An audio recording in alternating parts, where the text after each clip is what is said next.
Hello. Hello সিয়াম, একটু তাড়াতাড়ি bridge পার আয় তো। আচ্ছা দাঁড়াইতাছি, 1 মিনিট।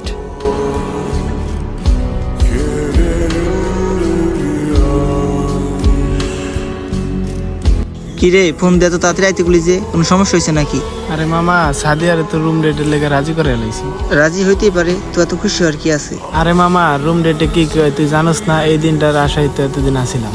তুই আর কোনোদিন আমার ফোন দিবি না। কে মামা, কি হয়েছে? তুই আজ যে মেয়েটার ইজ্জত নষ্ট করতে চাইতেছস, একদিন তো তুই বাবা হবি। তোর মেয়ের সাথে যদি এমন হইতো, তুই নিজেকে ক্ষমা করতে পারতি? কখনোই পারতি না।